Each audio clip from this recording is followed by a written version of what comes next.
Hi guys, so in this video I want to talk about 5 of the most common mistakes people make when they get started in serviced accommodation. So mistake number 1, going into a property or buying a property, renovating somewhere for guests with the attitude of that'll do. It's just not going to fly. You cannot go in and either buy a property because it's cheap or not renovate it to a certain standard because you think, oh that's fine. You have to get in a different mindset from tenants to tourists. Potentially if you were to buy a property that had just had a kitchen fitted in the last 5 years. For tenants, you might think, God, this place is great, this is perfect, I don't have to do anything to the kitchen. For tourists, for paying guests in a serviced apartment, it is likely that that kitchen is too old, too outdated, not nice enough. So you really need to be thinking, when you're thinking of guests, thinking of serviced accommodation, top end, spend as much as you can, invest as much as you can in the property itself and also the renovation to get it up to standard. So mistake number 2 is going in with the wrong mindset of who your guest is and who your customer is. So again, if you've come from a property investing background and you've dealt with tenants before, you might have a certain way of thinking of how you deal with tenants. The reality is that doesn't fly with guests in serviced accommodation. These are paying guests, these are tourists, these are people coming on holiday. You can't think like a landlord, like a property owner. You have to think like a hotel worker. You have to picture yourself sitting in a hotel on the front desk and guests are coming in with all sorts of weird and wonderful requests, and you have to imagine yourself as working in the hotel and yes sir, no sir, dealing with all these requests. Now, an easy way to think about this is think back to the best hotel experience you've ever had. When you've went somewhere, you've spent the money, you've decided, no, we're going to try this, we're going to splash out, treat ourselves, and you've went and it's been an amazing experience.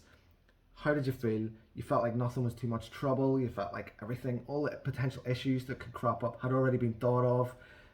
If you had any suggestions or questions, they were responded to instantly and you felt valued and taken care of. That's what you want to be giving to your guests. What you can't give is eye rolls, to be thinking, for guests to think that they're just bothering you, that you've better things to do. When you get into serviced accommodation, you're getting into the hospitality business and you have to be a people person. You have to be able to deal with guests, and not having that ability to build a rapport is going to cause real problems. So mistake number 3 is putting all your eggs in one booking basket. So relying far too heavily on Airbnb and whatever guests that they just go and find for you. Now Airbnb is obviously such a big platform. It's needed. You need to be on there, but there are so many other places to get bookings as well. It's a specific type of person who uses Airbnb. Lots of people still don't use it and won't use it. They think it's for young people or for a certain type of people, so they don't use it and use more traditional methods or other websites. So it's really important that you don't just isolate yourself and overexpose yourself on one booking site.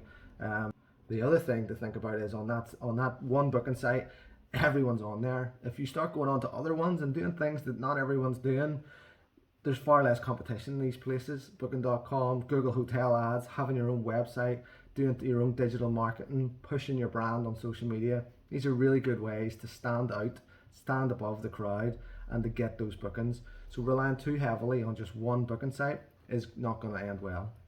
Mistake number 4 I see everyone making is trying to do everything themselves. Now, this is an industry, when you get started, you think it's really easy. You think, I can do this, I can do this. Why would I pay anyone to do my cleaning? Why would I pay anyone to wash some linen? Sure, that's really easy.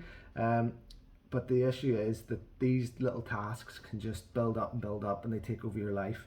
You end up replying to messages, taking phone calls at all hours of the night and weekends. You can't go on holiday because you're tied to the property. If you are the one doing all the cleaning, then you're facilitating everyone else's holiday and are making no time for your own. So it's really, really important that you don't take on all the responsibility, all the work yourself, and that you leverage out as much as you can, either automatically through systems, through computer processes like automatic emails, or leverage people like cleaners, like linen companies, like a management company to run the whole thing for you. But taking on too much yourself is a recipe for disaster. A mistake number 5 I see people making is being naive when it comes to bookings and who they let into their property and just letting anyone in basically. Now this is so dangerous, and you will be burned if you don't become streetwise and look out for protecting your property and the type of people who want to come and stay. There are a really shady underworld of people who travel around using serviced apartments, and you might not have heard of them because it's not common knowledge. They don't potentially always do it in hotels, because hotels have lots of staff and security guards and other guests to complain about. Whereas if someone books an Airbnb or a serviced apartment, they're tucked away in a little residential community with no staff, no prying eyes, and they can get up to all sorts of stuff in there. So you don't want that happening in your property, not for your business, not for your neighbours, not for your cleaners either. So you really need to protect your property and be so careful about who you're letting in. You can get people to come in, party, trash the place. You can get people coming for illegal activities. You can get sex workers coming in to set up shop there in your property for a while. So you really need to be streetwise and strict about who you let in. Vet guests, check and see all the reasons why they're coming. There's lots of different ways you can ensure that you only allow bookings from reputable people, from people you'd be happy to bring in, because when we start this journey, we all think that everyone that books our property is going to be nice and respectful, and treat our property the way we would like it to be treated. But the reality is there are lots of people out there who are not nice and who will not treat your property very well at all. So there you go, 5 of the most common mistakes that I see people making when they get started in Airbnb or serviced accommodation. Have you made these mistakes? I certainly have made them all at the start. Are there any other big ones that you think should be added to this list? If you like the video, please give it a like, subscribe, and leave me a comment. Thank you.